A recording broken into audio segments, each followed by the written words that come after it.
Welcome back friends, स्वागत है आप सबका एम विद आरबी परिवार में। आज इस वीडियो में हम डिस्कस करने वाले हैं साइंस के कुछ महत्वपूर्ण प्रश्नों को। ये सारे प्रश्न सीटेट एग्ज़ाम प्रीवियस ईयर में पूछे गए प्रश्न होंगे। तो आज की वीडियो आप सब के लिए वेरी यूजफुल होने वाली है। तो आप वीडियो को पूरा देखिएगा। यदि आप चैनल पर नए हो तो चैनल को ज़रूर सब्सक्राइब करिएगा। आइए शुरू करते हैं आज के वीडियो को। आज का पहला प्रश्न है,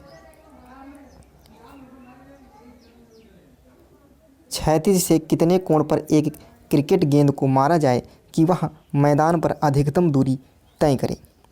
15, 45, 90 या 30। तो किसी भी वस्तु को, चाहे वह गेंद हो या कुछ भी चीज़ हो, यदि उसको मैक्सिमम दूरी तक आपको फेंकना है तो आप कितने डिग्री कोण पर फेंकने वाले हैं? तो आप सबको कितने पर फेंकना होगा? 45 डिग्री। यानी ऑप्शन आपका बी बिल्कुल सही जवाब हो जाएगा। मैक्सिमम दूरी जब आप 45 डिग्री के एंगल पर फेंकोगे तो वह वस्तु मैक्सिमम दूर पर जा कर के गिरने वाली है। यानी ऑप्शन आपका 20 बिल्कुल सही जवाब हो जाएगा। अगले प्रश्न की ओर बढ़ेंगे। अगला प्रश्न है आपका कि निम्नलिखित में से किसमें से ध्वनि की गति सबसे तेज होती है? यानी ध्वनि की गति है जो सबसे तीव्र गति से किसमें होगी? निर्वात में, लोहा में, पानी में या गैस में? तो ध्वनि की गति जो होगी वो सबसे ज़्यादा किसमें होगी? तो आपको होगी ठोस में। उसके बाद में कहाँ होगी? तो आपको होगी द्रव में। और उसके बाद कहाँ होगी? तो आपको होगी गैस में। तो सबसे अधिक कहाँ होगी? ठोस में। यानी ठोस इसमें कौन हो जाएगा? लोहा। यानी बी ऑप्शन सही हो जाएगा। क्लियर है? निर्वात में हम बात करेंगे। निर्वात में तो निर्वात में जो ध्वनि की चाल होगी वह क्या होगी? शून्य। यानी शून्य होगी। क्लियर है? यानी नहीं होगी। ध्वनि की चाल निर्वात में शून्य होगी। सबसे ज़्यादा कहाँ होगी? ठोस में। उसके बाद कहाँ होगी? द्रव में। और उसके बाद कहाँ होगी? गैस में। और यदि गैस में भी पूछेगा सबसे अधिक किसमें होगी तो आपको होगी हाइड्रोजन गैस में। किसमें? हाइड्रोजन गैस में। तो यहाँ पर कौन सा ऑप्शन सही हो जाएगा? यहाँ पर आपका बी ऑप्शन सही हो जाएगा, यानी लोहे में। क्लियर है? चलो अगले प्रश्न पर बढ़ेंगे। प्रश्न नंबर 3 कह रहा है कि सूर्य की किरणों को पृथ्वी तक पहुँचने में लगभग कितना समय लगता है?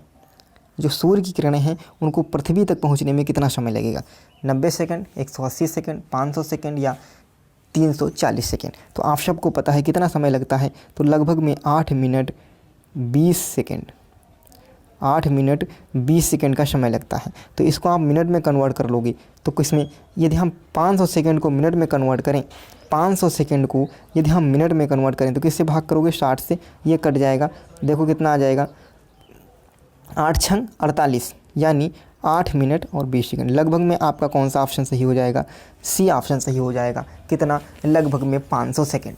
क्लियर है? सूर्य की किरणों को पृथ्वी तक पहुंचने में लगभग 500 सेकंड का, यानी 8 मिनट 20 सेकंड का समय लगता है। अगले प्रश्न पे बढ़ेंगे। अगला प्रश्न क्या कहा गया है? प्रश्न नंबर 4 टूटकर गिरते हुए पिंडों के सिद्धांत की खोज किसने की थी? आर्किमिडीज ने, डार्विन ने, न्यूटन ने या गैलीलियो ने? तो टूटते हुए पिंड की सिद्धांत की खोज किसने की थी? तो यह की थी गैलीलियो ने। यानी ऑप्शन डी सही हो जाएगा।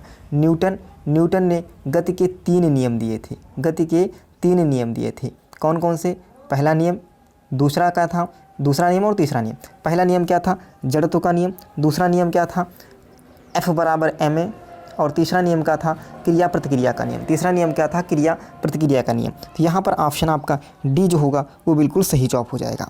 अगले प्रश्न की ओर बढ़ चलेंगे। प्रश्न नंबर 5 यदि पृथ्वी के घूर्णन की गति बढ़ जाती है तो शरीर का वजन घट जाएगा, वही रहेगा, बढ़ जाएगा या घट या बढ़ सकता है?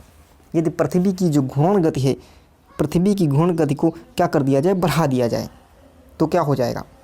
तो यहाँ पर ऑप्शन आपका ए सही हो जाएगा। क्या हो जाएगा? घट जाएगा। जो शरीर का वजन होगा वो घट जाएगा।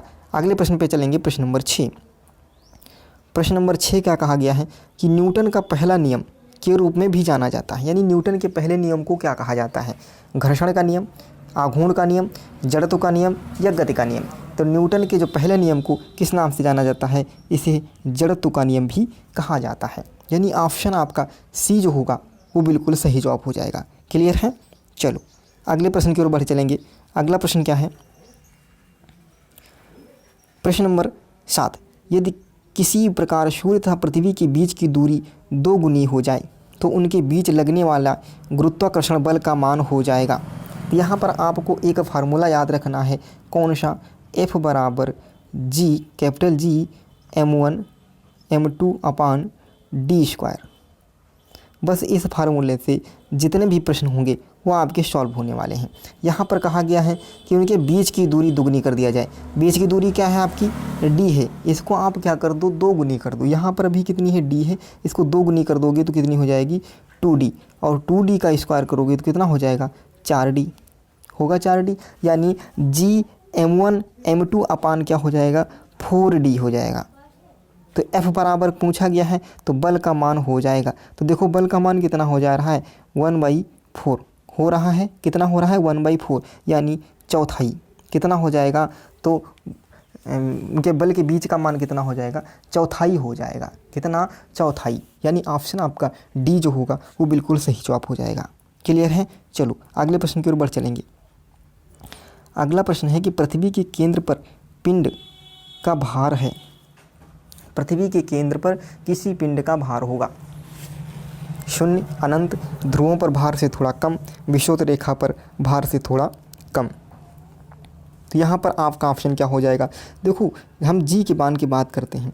जी का मान ऊपर या नीचे जाने पर हमेशा क्या होगा, घटता है। जी का मान बोलेगा ऊपर जाने पर तब भी घटेगा, और जी का मान नीचे जाने पर तब भी घटेगा। जी का मान यदि पूछेगा केंद्र पर, जी का मान केंद्र पर, तो केंद्र पर क्या होता है, 0 होता है। जी का मान केंद्र पर 0 होता है। जी का मान अधिकतम कहाँ होगा, यदि पूछेगा जी का मान अधिकतम, तो जी का मान अधिकतम होता है कहाँ पे, ध्रुवों पे। जी का मान अधिकतम होगा ध्रुवों पर। और जी का मान न्यूनतम पूछेगा कहाँ पर होगा, न्यूनतम, तो जी का मान न्यूनतम होता है विषुवत रेखा पे। कहाँ पे होगा, जी का मान न्यूनतम होगा विषुवत रेखा पे। तो पूछा गया पृथ्वी के केंद्र पर किसी पिंड का भार, केंद्र पर पूछा गया है आपसे, तो केंद्र पर जी का मान क्या होता है, 0 होता है, यानी ऑप्शन आपका ए सही हो जाएगा। क्लियर है। चलो अगले प्रश्न की ओर बढ़ चलेंगे। अगला प्रश्न क्या कहा गया है, प्रश्न नंबर 9। प्रश्न नंबर 9 है कि एक व्यक्ति का द्रव्यमान पृथ्वी पर 72 किलोग्राम है। चंद्रमा की सतह पर जी का मान 1/6 है, तो चंद्रमा पर व्यक्ति का द्रव्यमान कितना होगा। आप सबको पता है कि जी का मान पृथ्वी पर से चंद्रमा पर कितना हो जाता है, 1/6। यदि जी का मान पृथ्वी पर 60 है तो चंद्रमा पर कितना हो जाएगा, 60/6, यानी 10 हो जाएगा। क्लियर है। चंद्रमा पर जी का मान 1/6 होता है। यहाँ तक ठीक है। दूसरी चीज़ आपको पता है कि कभी भी द्रव्यमान का मान चेंज नहीं होता है। जितना वो पृथ्वी पर होगा उतना ही मान चंद्रमा पर होगा। बदलेगा क्या, बदलेगा तब हमेशा भार बदलेगा, द्रव्यमान में कोई भी परिवर्तन नहीं होता है। यहाँ तक बात सही है। तीसरी चीज़ क्या है, हमेशा याद रखना, द्रव्यमान का जो मात्रक होता है वह किलोग्राम होता है, और जी का मान जो होता है वह न्यूटन में होता है। ये भी आपको बात ध्यान रखना है। किलोग्राम, यदि किलोग्राम में यूनिट दे रखी है, ये इसका मतलब है वो द्रव्यमान दे रखा है, और न्यूटन में दे रखी इसका मतलब वो भार दे रखा है।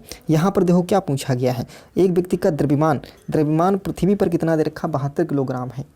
सतह पर है तो जी का मान एते है, तो चंद्रमा पर व्यक्ति का द्रव्यमान कभी नहीं बदलता है। तो जब पृथ्वी पर द्रव्यमान 72 है तो चंद्रमा पर भी 72 होगा।